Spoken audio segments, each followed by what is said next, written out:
I am America's voice. Good to be back. Good to be here. And here are three big things you need to know right now. Number one, Donald Trump is a free bird now on Twitter. After a poll taken by Elon Musk said, yeah, reinstate the former president. But after 22 months, will he be back? We'll talk about it. Number two, in Congress, the Grim Reaper coming for some committee chairs and more as Schiff, Omar, and Swalwell could soon find themselves on the sidelines. And number three, I want to congratulate the Democrats first and foremost today for a remarkable, unprecedented, and speedy success, yes, on the Green New Deal. It is a remarkable thing that they have done. Because it's quite clear from the weather over the past few days that Democrats have delivered an absolute miracle and ended global warming. It's incredible. I'm not sure the folks in Buffalo are all that thrilled that the left was able to stop climate change so quickly and so effectively, however. And as a result, some are now digging out from 6.5 feet of snow delivered in just one blast, with more on the way. I think it's time for the people of the deep blue states of Michigan, Pennsylvania, New York to thank their lucky stars that the deep freeze is starting early and while saving the planet. Now, don't let the fact that heating oil, natural gas, and propane have skyrocketed in price, and it means the early blast of ice-cold weather and heavy snow means people will be paying a lot more just to keep warm. But that's what they wanted, right? Stop global warming. I mean, Arctic cold is the key to mankind's survival past the year 2030. After all, Alexander Ocasio-Cortez said so. So it has to be true, right? Well, it has been 10 years now since the extent of Arctic sea ice was at its lowest level recorded. And despite all the declarations that every year is hotter than the year before, it appears that that could not possibly be true, because if it was, we'd have less ice every year. And that's not what's happening. In fact, there is far more ice right now than compared to 2018, 19, and 20. We're at the same level as we were in 21 now as well. The ice pack is larger. So I'm going to go ahead and not panic. I'm sure, however, that John Kerry will continue to circle the globe in his monstrous private planes, spewing plenty of greenhouse gases, while trying to gaslight the rest of us about the end of the world. Meanwhile, the people in Buffalo and all over Western New York, they won't have time to listen to John Kerry gaslighting all of us, because the newly reelected Governor Kathy Hochul, another propagandist for the Green New Deal, will be helping those that are snowed into their homes or can't find their cars under several feet of snow by declaring an emergency and calling in the National Guard. Several people, by the way, were killed by Mother Nature's opening salvo for the winter of 22-23, but I am positive that somehow the left, of course, will preach from the mountaintop that massive snowstorms and temperatures in the teens are a sure sign of the end of the world. You see, climate change explains everything. Lots of snow, climate change. No snow at all, climate change. Oh, by the way, it's also my fault, and probably yours, for being a climate denier. And because I drove my pickup truck over the weekend. That destroying the planet, causing more snow to fall, you see.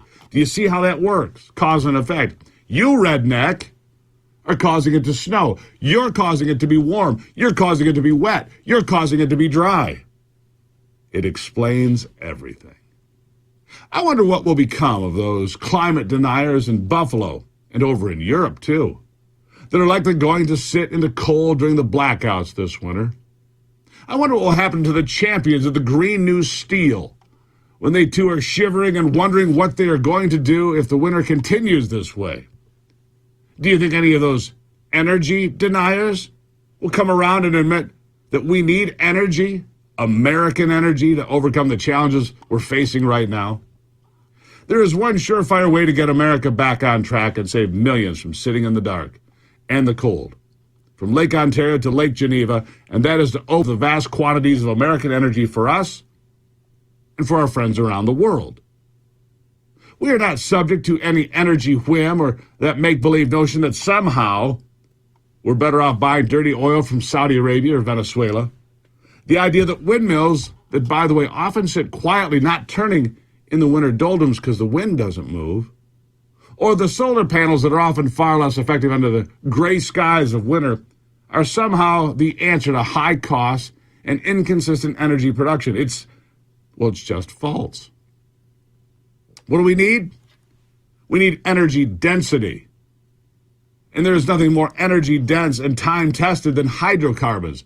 They like to call them fossil fuels. Either way, America has that in spades.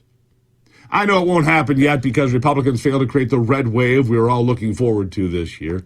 But to capture the House, the red team got, plus some very good math for the GOP in 2024, means we can hopefully stop the bleeding and prevent AOC and Bernie Sanders from imposing their insidious and frankly preposterous energy plans on us any longer. We can stop that. What we need is blanket protection against the whims of politicians, both from this country and around the world.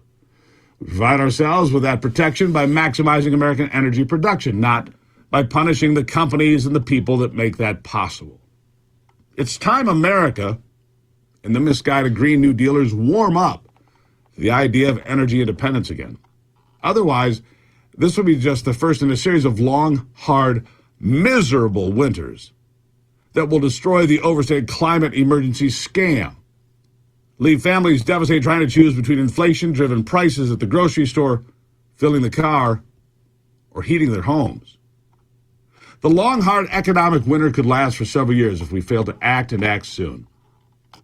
So I say this to you. You have been warned. All right? Now we can turn to some other important headlines about how things are going. And how about White House corruption? White House, a lot of that going around. Adam Schiff will soon be kicked off from some key assignments on House committees like intelligence, which Adam Schiff on the Intelligence Committee is an oxymoron if I've ever heard one. Maybe it's for comments, by the way, like this one. Listen. And finally, before you go, today is Joe Biden's 80th birthday. Do you think he should run for re-election? I think he should. I think he's extremely capable. What he's been able to do in the last 2 years is an unprecedented level of accomplishment. If he wants to continue, I'm for him. What exactly has he been able to do? Well, what has Joe Biden been able to do over the last 2 years? Answer to the people that tell him what to do? Maybe. Maybe. We got a lot more of this to come. It's good to be back in the chair. Good to have you here. Good to see you. Glad to have you. So, talking about those high energy prices, let's talk about WellConnect geothermal. It's a hybrid geothermal system. If you have a well in your yard, you can cut those prices by 70%, and you don't have to sit in the cold because the state of the art. I mean, this is a cutting edge heat pump. It's a beauty for this time of the year. And it uses the energy from your well water to heat your home. It's remarkable. It's also soon to be available at Home Depot stores everywhere, especially in the Northeast. WellConnectGeo.com to find out more. WellConnect GEO. I'm telling you, check this out. You don't want to freeze in the dark? No. We'll be back in a minute. It's the Steve Gruber Show.